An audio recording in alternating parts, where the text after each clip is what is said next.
السلام علیکم ورحمۃ اللہ وبرکاتہ۔ بسم اللہ الرحمن الرحیم۔ سال پنجم کے طلباء،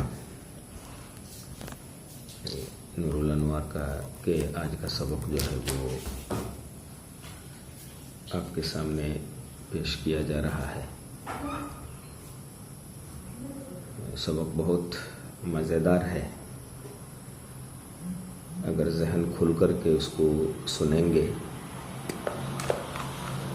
تو انشاءاللہ بات جو ہے وہ سمجھ میں آ جائے گی اور عبارت جو ہے وہ آپ کو بہت آسانی کے ساتھ یہ عبارت جو ہے وہ حل ہو جائے گا۔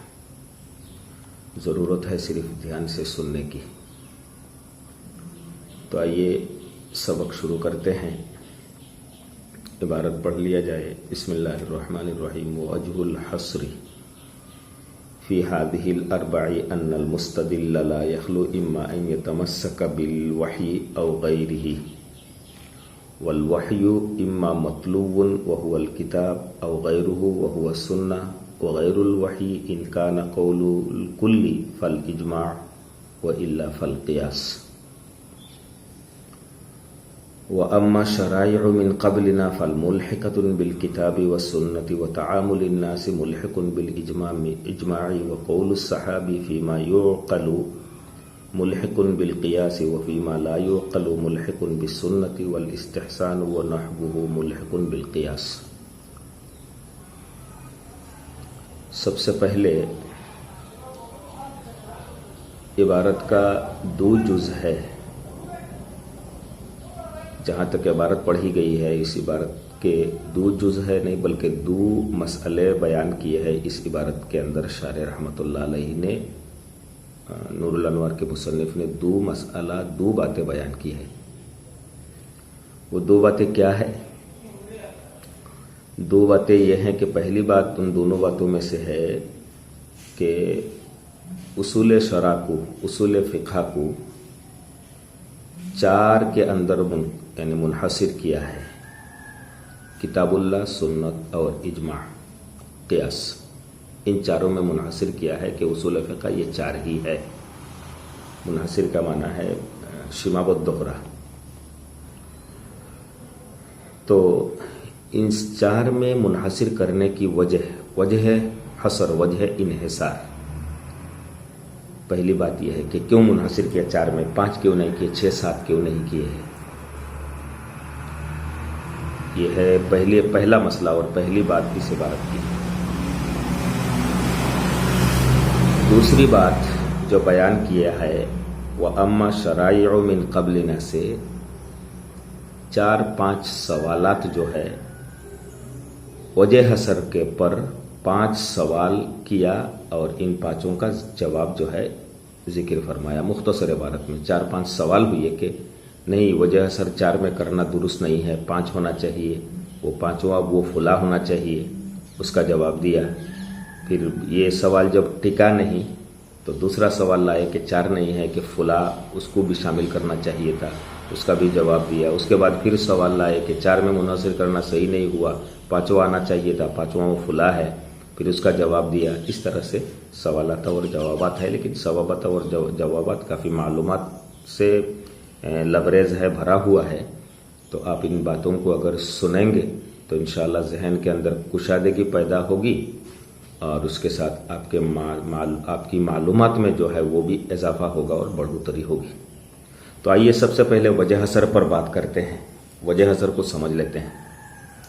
تو فرمایا بہت آسانی کے ساتھ سمجھیے۔ فرمایا کہ اس 4 چیزوں کے اندر اصول فقہ کو منحصر کرنے کی وجہ یہ ہے کہ دلیل پیش کرنے والا جب دلیل پیش کرتا ہے، کسی مسئلے کی دلیل، کسی بات کی دلیل جب پیش کرتا ہے، بالخصوص احکام شرعیہ کے، شریعت کے حکموں کے دلیل جب پیش کیا جاتا ہے تو دلیل پیش کرنے والا وہی سے دلیل پیش کرے گا یا تو غیر وہی سے، وہی سے دلیل پیش کرے گا یا تو غیر وہی سے۔ وہی سے مراد ہے قرآن۔ دو قسم ہے وہی کی، وہی مطلوع اور وہی غیر مطلوع۔ وہی مطلوع قرآن ہے، اس کی تلاوت کی گئی، اور وہی غیر مطلوع جو ہے وہ حضور پاک صلی اللہ علیہ وسلم کے احادیث مبارکہ ہے۔ تو دلیل پیش کرنے والا وحی سے دلیل پیش کرے گا یا تو غیر وحی سے دلیل پیش کرے گا؟ اگر وحی سے دلیل پیش کر رہا ہے تو پھر اس کی دو صورتیں ہیں. پہلی صورت دو حال سے خالی نہیں کہ یہ وحی جو ہے یہ وحی مطلوع ہوگی یا تو غیر مطلوع ہوگی. اگر مطلوع ہے تو ظاہر سی بات ہے وہ قرآن ہے، اگر غیر مطلوع ہے تو وہ کیا ہے؟ احادیث مبارکہ ہے. دو ہو گئے. اب آئیے اگر دلیل پیش کرنے والا غیر وحی سے دلیل پیش کر رہا ہے تو غیر وحی جو ہے، غیر وحی کی بھی دو صورتیں ہیں. غیر وحی کی دو صورتیں ہیں کہ غیر وحی کی دو صورتیں ہیں کہ جس غیر وحی سے دلیل پیش کیا جا رہا ہے یہ غیر وحی پر تمام لوگوں کا، اس زمانے کے تمام مجتہدین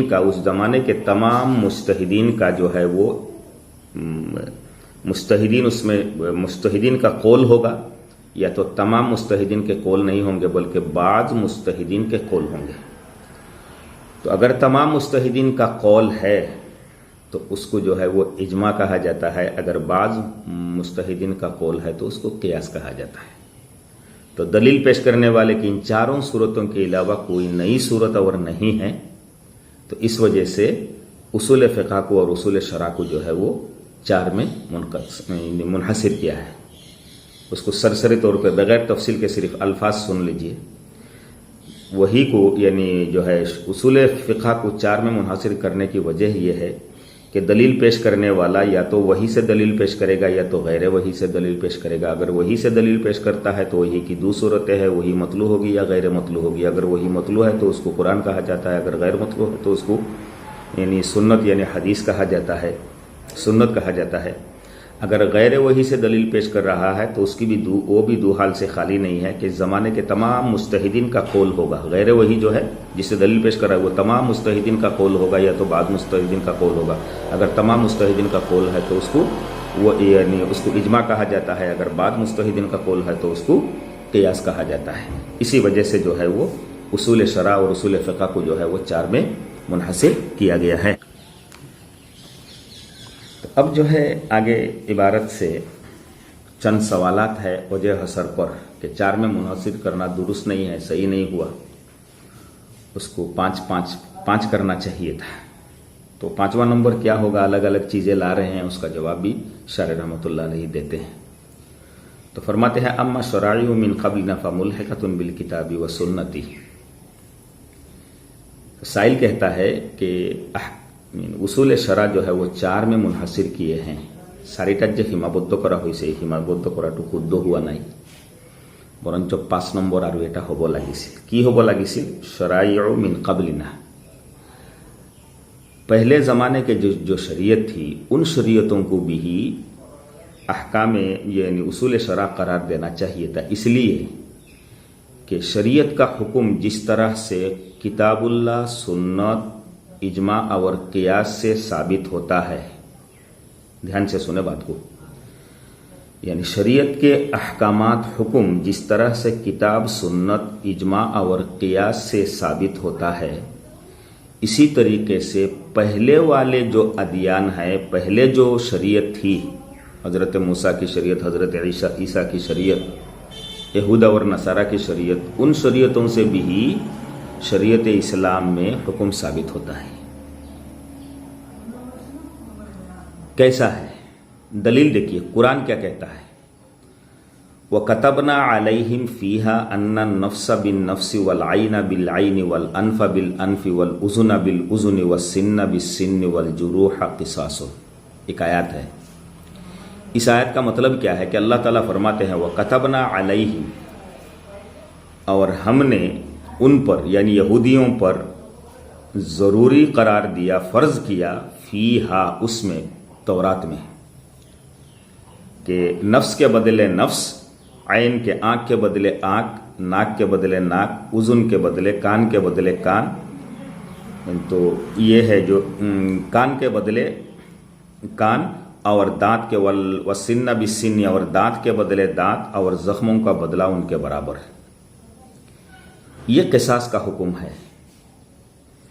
تو اللہ تعالیٰ فرماتے ہیں کہ یہودیوں کے لیے قصاص کی سزا جو ہے، قصاص کی سزا میں یہ فلاں فلاں چیزیں اس طرح سے متعین کی گئی ہے، بعینہ وہی چیز، ان النفس بالنفس والعین بالعین والانف بالانف والاذن بالاذن والسن بالسن والجروح قصاص، یہی حکم جو ہے وہ شریعت اسلام کے اندر بھی رائج ہے، وہ بھی ثابت ہے، یہی شریعت اسلام کا حکم ہے۔ تو لہٰذا معلوم ہوا پہلے والے جو ادیان تھے، جو مذہب تھے، جو شریعت تھی پہلے کی، یہودیوں کی جو شریعت تھی، ڈائریکٹ کہو اس آیت سے، یہودیوں کی جو شریعت تھی، یہی شریعت کا حکم جو ہے، یہی حکم بعینہ ہی یعنی شریعت اسلام کے اندر ہے۔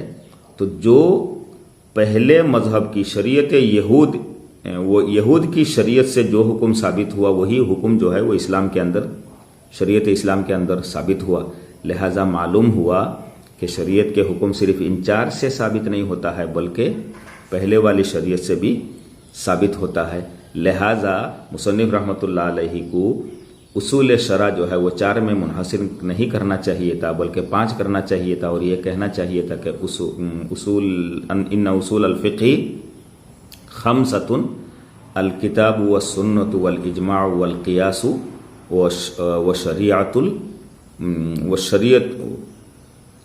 شریعت ما قبلنا، اور ہمارے پہلے جو شریعت ہے وہ بھی جو ہے وہ ہونا چاہیے تھا۔ یہ سوال کرتا ہے، تو اس کا جواب جو ہے اس کا جواب یہ ہے کہ ہم پر شریعت سابقہ اس وقت لازم ہوتی ہے، شریعت سابقہ پہلے والے شریعت کے احکام اس وقت لازم ہوتی ہے جب ان کو اللہ اور اس کے رسول نے بغیر انکار کے بیان کیا، یعنی انکار نہیں کیا، تو اس وقت جو ہے شریعت کے پہلی والی شریعت کے حکم جو ہے ہمارے اوپر لازم ہو جاتی ہے۔ اگر اللہ اور اس کے رسول نے بیان نہ کیا ہو، لیکن بیان تو کیا ہے مگر بیان کرنے کے بعد صراحتاً انکار کر دیا ہو، یا تو اشارتاً جو ہے وہ انکار کر دیا ہو،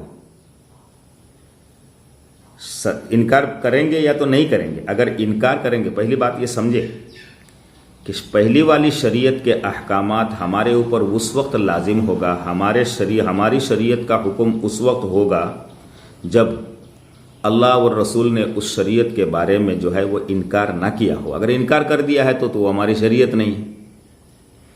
اگر انکار اللہ نے کر دیا تب تو وہ ہماری شریعت نہیں ہے۔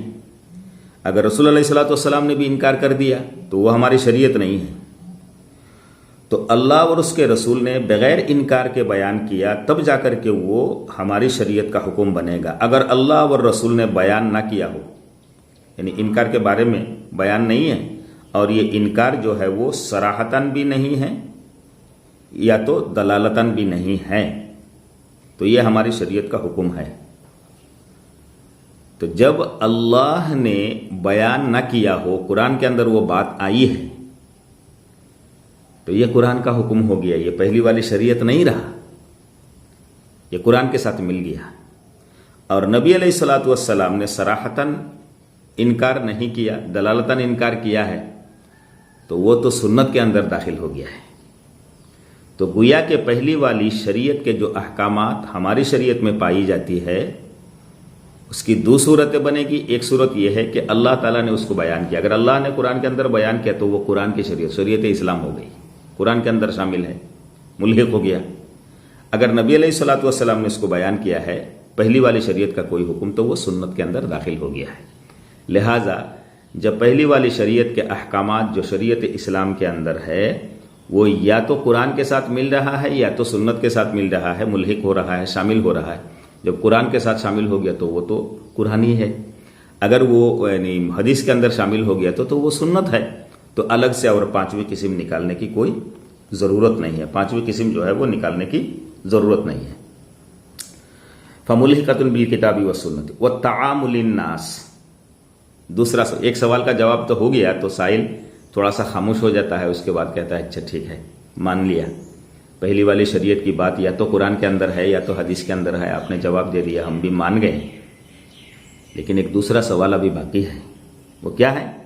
کہتے ہیں وہ تعامل الناس ملحق بالاجماع، تعامل ناس ایک چیز ہے. تعامل ناس کا مطلب کیا ہے؟ مطلب سمجھیے. تعامل ناس کہا جاتا ہے کہ ایک زمانے میں بہت سارے لوگ جو ہے اس پر عمل کر رہے ہیں. بہت سارے لوگ جو ہے عام طور سے لوگوں کا جو ہے عمل اس کے اوپر ہے. تو ہدایہ میں مسئلہ ہے تعامل ناس جو ہے، تعامل ناس سے شریعت کا حکم جو ہے وہ ثابت ہو جاتا ہے. اور اس کی دلیل ہدایہ میں ہے کہ کوئی آدمی اگر سائی دے کر کے، کوئی آدمی اگر سائی دے کر کے جو ہے بغیر میعاد مقرر کیے ہوئے کوئی چیز بنوایا تو استحساناً وہ جائز ہے. حالانکہ جائز نہیں ہونا چاہیے تھا، اس لیے کہ مبیع جو ہے وہ معدوم ہے، مجہول ہے. لیکن عام طور سے لوگ یہی کرتے ہیں، جس کی وجہ سے استحساناً یہ جائز قرار دے دیا گیا ہے. تو جب تعامل ناس سے شریعت کا حکم ثابت ہو جاتا ہے، ہدایہ کی وہ دلیل ہے، تو صاحب منار کو اصول شرع 4 میں منحصر نہیں کرنا چاہیے تھا، بلکہ 5واں تعامل ناس کو بھی ذکر کرنا چاہیے تھا. اور یہ کہنا چاہیے تھا کہ احکام اصول شرع جو ہے وہ 5 ہے: کتاب اللہ، سنت، اجماع، قیاس اور تعامل ناس. تو یہ 5 کرنا چاہیے تھا. شارح رحمۃ اللہ علیہ جواب دیتے ہیں کہ تعامل ناس، اچھا وہ تعامل الناس ملحق بالاجماع، آپ جو بات لا رہے ہیں کہ تعامل ناس بھی شریعت کا اصل اصول ہونا چاہیے، تو تعامل ناس بھی، ناس جو ہے وہ اجماع میں داخل ہے. وہ اجماع میں داخل ہے. جب لوگ مل کر کے ایک مسئلہ، ایک کام کریں گے تو گویا کہ وہ اجماع کی جو تعریف کی گئی ہے کہ ایک زمانے کے تمام مجتہدین جو ہے، اگر ایک بات مجتہدین کا قول ایک ہو، عمل ایک ہو، تو اس کو اجماع کہا جاتا ہے. تو لوگوں کا تعامل جو ہے وہ اجماع کے اندر داخل ہے. لوگوں کا تعامل جو ہے وہ اجماع میں داخل ہے. لہذا یہ مستقلاً کوئی دلیل نہیں ہے. اسی بنیاد پر منار نے تعامل ناس کو 5واں نمبر بیان نہیں کیا، بلکہ اس کو اجماع کے اندر داخل رکھا. اب یہ دوسرا سوال کا جواب جو ہو جاتا ہے، تو سائل جو ہے ایک اور سوال لے کر کے کھڑا ہو جاتا ہے. ایک اور سوال لے کر کے کھڑا ہو جاتا ہے کہ اچھا ٹھیک ہے، تعامل ناس اجماع کے اندر آپ نے داخل کر دیا، لیکن قول صحابی، صحابی کا ایک قول، صحابی کا قول جو ہے اس سے تو شریعت کا حکم جو ہے وہ ثابت ہوتا ہے. صحابی کا قول جو ہے وہ اس سے شریعت کا قول، جو شریعت کا حکم جو ہے وہ صحابی کے قول سے بھی ثابت ہوتا ہے. اگر کسی صحابی سے کوئی قول موجود ہو تو اس قول سے جو ہے وہ شریعت کے مسائل اور حکم جو ہے وہ ثابت ہوتا ہے. تو لہذا معلوم ہوا کہ اصول شرع 4 نہیں، 4 میں منحصر کرنا مناسب نہیں ہے، درست نہیں ہے. صاحب منار کو 5 کرنا چاہیے تھا کہ کتاب اللہ، سنت، اجماع، قیاس اور قول صحابی، اس کو بھی جو ہے وہ یعنی شامل کرنا چاہیے تھا، 5 کرنا چاہیے تھا. تو اس کے جواب میں جو ہے یہ کہا جائے گا کہ صحابی کا قول 2 حال سے خالی نہیں. یا تو وہ مدرک بالقیاس ہوگا. مدرک بالقیاس کا مطلب یہ ہے کہ صحابی سے جو قول ثابت ہے، موجود ہے، وہ قول قیاس اور عقل دونوں کے مطابق ہوگا. قیاس اور عقل دونوں کے مطابق، یعنی قیاس اور عقل دونوں کے مطابق نہ ہوگا. قیاس کے بھی مطابق نہیں ہے اور عقل کے بھی مطابق نہیں ہے. پہلی صورت ہے کہ قیاس اور عقل کے مطابق ہے. صحابی سے جو قول ہے، یہ قول قیاس کے بھی مطابق ہے اور عقل کے بھی مطابق ہے. تو صحابی کا قول جو ہے یہ قیاس اور عقل کے مطابق ہے، تو وہ قیاس کے ساتھ ملحق ہو جائے گا. تو کہا جائے گا کہ یہ قیاس ہے، مدرک بالقیاس کہا جائے گا کہ یہ قیاس ہے. اور اگر صحابی کے قول جو ہے قیاس اور عقل کے مطابق نہ ہو تو وہ سنت میں داخل ہو جائے گا. سنت میں کیسے داخل ہو جائے گا؟ کیونکہ اگر صحابی خلاف عقل اور خلاف قیاس کوئی بات کہے، کوئی کسی بات صحابی سے ثابت ہو جو قیاس کے بھی خلاف ہے اور عقل میں بھی خلاف ہے، تو یقیناً صحابی کے عدل و انصاف کی طرف نظر کرتے ہوئے یہی کہا جائے گا کہ انہوں نے یہ بات نبی علیہ الصلوۃ والسلام سے سنی ہوگی یا تو نبی علیہ الصلوۃ والسلام سے اس طرح کی بات دیکھی ہوگی. البتہ وہ الگ بات ہے کہ انہوں نے یہ کام یا تو یہ بات نبی علیہ الصلوۃ والسلام سے دیکھا ہے، اس پر کوئی تبصرہ نہیں کیا، اس کا اظہار نہیں کیا، وہ الگ بات ہے. تو خلاصہ کلام یہ ہے کہ احکام شریعت جس طرح سے ان چاروں سے ثابت ہوتا ہے اسی طریقے سے صحابی کے قول سے بھی ثابت ہوتا ہے. تو سائل کہتا ہے کہ احکام اصول شرع جو ہے وہ 4 نہیں 5 ہونا چاہیے تھا، قول صحابی کو شامل کرنا چاہیے تھا. اس کا جواب یہ دیا جا رہا ہے کہ صحابی کے قول اگر مدرک دو حال ہے، صحابی کے قول کی 2 حال ہے، مدرک بالقیاس ہوگا یا تو مدرک بالقیاس نہیں ہوگا. مدرک بالقیاس کا مطلب یہ ہے کہ یہ قول صحابی کا یہ قول عقل اور قیاس دونوں کے مطابق ہوگا. اگر عقل اور قیاس دونوں کے مطابق ہو جائے تو وہ تو قیاس ہی کے اندر شامل ہو گیا، قیاس بن گیا. وہ تو قیاس جب بن گیا تو الگ سے اور قول صحابی کو بیان کرنے کی 5 نمبر بیان کرنے کی کوئی ضرورت نہیں ہے. اگر صحابی کا یہ قول جو ہے وہ مدرک بالقیاس نہیں ہے، یعنی عقل اور قیاس سے جو ہے قیاس کے مطابق نہیں ہے، تو یہی کہا جائے گا صحابی کا عدل و انصاف کی طرف نظر کرتے ہوئے کہ یقیناً یہ قول، یہ بات جو انہوں نے فرمایا صحابی نے، یہ نبی علیہ الصلوۃ والسلام سے سنا ہوگا یا تو نبی علیہ الصلوۃ والسلام کو اس طرح کے کام جو ہے وہ کرتے ہوئے دیکھا ہوگا. وہ الگ بات ہے کہ انہوں نے اس کو بیان نہیں کیا. تو جب اگر ایسی بات بنے گی تو وہ سنت میں داخل ہو جائے گا، نبی علیہ الصلوۃ والسلام کے احادیث میں داخل ہو جائے گا. تو 5 نمبر بنانے کی کیا ضرورت ہے؟ نہیں، ضرورت نہیں ہے، بس 4 ہی کے اندر منحصر رہے گا. اب جب اس سوال کا جواب، تیسرے سوال کا جواب جب دے دیا گیا ہے تو سائل جو ہے آج ماتن رحمۃ اللہ علیہ کے پیچھے پڑے ہوئے ہیں. کہتے ہیں کہ ابھی چھوڑنے کا نہیں ہے، ابھی اور کچھ بات ہے. والاستحسان، کہتے ہیں کہ استحسان جو ہے اس کو اصول شرع قرار دینا چاہیے تھا. استحسان جس طرح سے شریعت کا حکم قرآن، حدیث، سنت اور کیا نام ہے کہ اجماع اور قیاس سے ثابت ہوتا ہے، اسی طریقے سے استحسان سے بھی شریعت کے احکامات جو ہے وہ شریعت کے احکامات جو ہے وہ ثابت ہوتے ہیں، وہ ثابت کیا جاتا ہے، مسائل بتائے جاتے ہیں. اب سمجھے استحسان کیا ہے. استحسان کہا جاتا ہے، اس کو دھیان سے سنیں سمجھے، استحسان کہا جاتا ہے قیاس خفی کو. قیاس خفی کو استحسان کو کہا جاتا ہے، وہ قیاس خفی جو قیاس جلی کے معارض ہو، اس کے مقابل ہو. وہ قیاس خفی جو قیاس جلی کے جو ہے وہ خلاف ہو، معارض ہو، اسی کو جو ہے استحسان کہا جاتا ہے. ایک مثال دیتا ہوں، بہترین مثال دیکھیے. سباع طیور، طا یا واو طیور، سباع سین بالف عین سباع، سباع طیور یعنی وہ پرندہ جو چیر پھاڑ کر کھاتا ہے، جیسا کہ کوا، چیل، گدھ، ہکن، گدھ گاف دال ہے، گدھ، ہکن، ان کا گوشت تو حرام ہے. لہذا ان کا جھوٹا پانی، اگر تھوڑا پانی ہے، کسی چیل نے، کوا نے وہاں سے یا تو گدھ نے پانی پی لیا ہے تو یہ پانی حرام ہونا چاہیے تھا.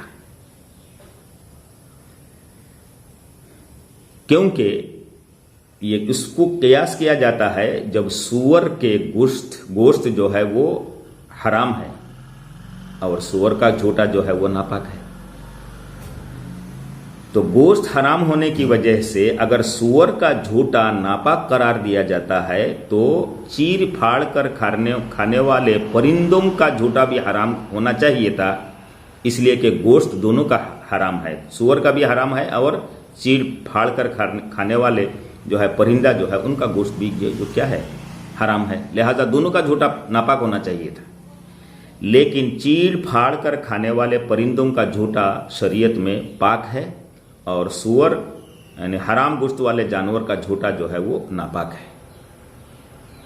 اب دونوں معارض ہے تو اس کے اندر قیاس خفی کیا گیا ہے. ہاں ٹھیک ہے، گوشت جو ہے دونوں کا ناپاک ہے، اس وجہ سے دونوں کا جھوٹا ناپاک ہونا چاہیے تھا، لیکن اس قیاس جلی کے مقابلے میں ایک قیاس خفی، ایک ہلکی قیاس ہے، ہلکا سا قیاس ہے. وہ یہ ہے کہ چیر پھاڑ کر کھانے والے پرندوں کے چونچ، ٹھوٹ جگور کے ٹھوٹ، چونچ چیوا نونچے چونچ، چونچ جو ہے وہ ہڈی کے حکم میں ہے، وہ اس کی ہڈی ہے، ٹائٹ بہت سخت ہوتا ہے، وہ ہڈی کے حکم میں ہے۔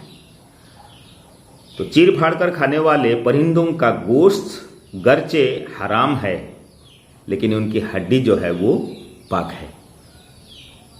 گوشت حرام ہے لیکن ہڈی جو ہے وہ پاک ہے، اور پاک چیز کے ساتھ ملنے سے وہ ناپاک نہیں کر دیتا ہے۔ تو جب ہڈی پاک ہے، چونچ ہڈی میں داخل ہے، اور چیر پھاڑ کر کھانے والے جانور پرندوں کے ہڈی پاک ہے تو اس کے چونچ بھی پاک ہے، اور پاک چونچ ملنے کی وجہ سے، پانی کے ساتھ پاک چیز کے ساتھ ملنے کی وجہ سے وہ ناپاک نہیں ہوتا ہے۔ یہ ہے قیاس خفی۔ جہاں تک رہی حرام جانور، گوشت والے جانور کا جو ہے جھوٹا، وہ ناپاک اس لیے ہے کہ یہ حرام گوشت والے جانور جو ہے وہ پانی پیتا ہے، کھاتے ہیں، پیتے ہیں کس سے؟ زبان سے، زبرہ دیے خائن، اور زبان کے ساتھ جو ہے وہ یعنی منہ کا پانی جو ہے وہ لگا ہوا رہتا ہے، اور یہ ناپاک ہے، لہٰذا پانی میں اگر لگ جائے تو یہ ناپاک ہو جائے گا۔ تو یہ قیاس خفی ہے۔ اس قیاس خفی سے شریعت کا مسئلہ یہ ثابت ہوا کہ حرام گوشت والے پرندوں کے جھوٹا جو ہے وہ پاک ہے، تو یہ استحسان ہے، اسی کا نام جو ہے استحسان ہے۔ لہذا سائل کہتا ہے جب استحسان سے شریعت کا مسئلہ ثابت ہوا تو ان چاروں کے اندر منحصر کرنا درست نہیں ہوا، پانچواں کہنا چاہیے تھا، وہ بھی شریعت کا اصول ہونا چاہیے تھا، اور ماتن کو یہ کہنا چاہیے تھا، منار کے مصنف کو یہ کہنا چاہیے تھا کہ اصول شرع 5 ہے: کتاب اللہ، سنت، اجماع، قیاس اور استحسان۔ تو اس کا جواب یہ دیا جا رہا ہے، جواب شاید آپ سمجھ گئے ہیں، جب استحسان کو قیاس خفی کہا ہے، یہ قیاس خفی ہے تو قیاس میں داخل ہے، جب قیاس میں داخل ہے تو اور ایک نیا جو ہے وہ اصول جو ہے وہ بنانے کی ضرورت نہیں ہے، وہ خود جو ہے وہ قیاس کے اندر داخل ہے، لہذا پانچواں نہیں بنایا جائے گا، 4 ہی کہا جائے گا۔ وہ نحوہ سے سائل ابھی تک پیچھا نہیں چھوڑ رہا ہے جماعتین کا، کہتا ہے اچھا ٹھیک ہے، چاروں کا جواب آپ نے دے دیا ہے، لیکن ایک چیز ابھی رہ جاتی ہے، تھوڑا دھیان سے سنیے گا کہ ظن غالب اور تحری، ٹرینوں سفر خوریا خیوزار ٹرین میں سفر کر رہا ہے یا تو کہیں پہ ایسی نئی جگہ پہ گیا ہے کہ جس میں جانے کے بعد اس کو سمت قبلہ کدھر ہے اس کو معلوم نہیں ہے، پوچھنے والا کوئی آدمی نہیں ہے، آزو بازو میں جانتا کوئی نہیں ہے، کوئی آدمی نہیں ہے، نماز کا وقت ہو گیا، آخری وقت ہے، نماز قضا ہو جائے گی، تو اب تو اس کو نماز پڑھنا ہے، کیسے پڑھنا ہے؟ قبلہ کی طرف منہ کرے گا تو کدھر کرے گا؟ ملا بدہ منہ سے لے کر کے وہ مسائل آپ پڑھ کر کے آئے ہیں کہ اس وقت تحری کرے گا، دل سے پوچھے گا، اندازہ لگائے گا کہ کدھر ہے، تو اس اندازہ لگا کر کے دل جدھر گواہی دے گا، خواہ وہ گواہی دل جو ہے وہ اتر دکن کی طرف یا تو ایک دم ڈائریکٹ مخالف، مشرق مغرب کے مخالف، قبلہ کے مخالف پورب کی طرف دل گواہی دیتا ہے، وہ ادھر کھڑا ہو کر کے اگر نماز پڑھ لیتا ہے تو نماز ادا ہو جائے گی۔ لہذا معلوم ہوا یہ تحری اور ظن غالب اور احتیاط، اسی طریقے سے ضرورت، یہ ساری چیزیں جو ہے وہ کیا نام ہے کہ ساری چیزوں سے شریعت کے احکامات جو ہے ثابت ہوتے ہیں۔ لہذا ماتن رحمۃ اللہ علیہ کو 4 کے ساتھ ظن غالب کو، تحری کو، احتیاط کو، ضرورت کو، ان سب چیزوں کو یعنی بیان کرنا چاہیے تھا کہ اصول شرع جو ہے وہ 5 ہے، اصول فقہ 5 ہے، یہ 4 تو ہے ہی ہے، کتاب اللہ، سنت، اجماع، قیاس، اور اس کے ساتھ ظن غالب بھی ہے، یا تحری ہے، یا احتیاط ہے، یا ضرورت ہے، اس کا بھی جواب دیا گیا ہے۔ لیکن آج کے سبق میں جو ہے وہ بات لمبی ہو رہی ہے، تو اس وجہ سے اس کو یہیں پہ چھوڑ دیتے ہیں، باقی انشاءاللہ اس ادھوری بات کو جو ہے وہ پھر سے پورا کریں گے، اور اس کے بعد جو ہے ترجمہ کرا دیں گے۔ آپ خوب دھیان سے اس سبق کو سنیں، دن میں سن لیں، تو انشاءاللہ مغرب تک باقی سبق کا جو یعنی آخری حصہ ہے اس میں تھوڑا سا تبصرہ کروں گا، اور آج ہی جو ہے وہ دوسرا سبق دے دیا جائے گا۔ اس لیے آپ جب بھی سبق آپ کو ملے گا تو فوراً اس کو دیکھ لیجئے گا، اس کو سنتے رہیے گا، سمجھنے کی کوشش کرتے رہیے گا۔ السلام علیکم۔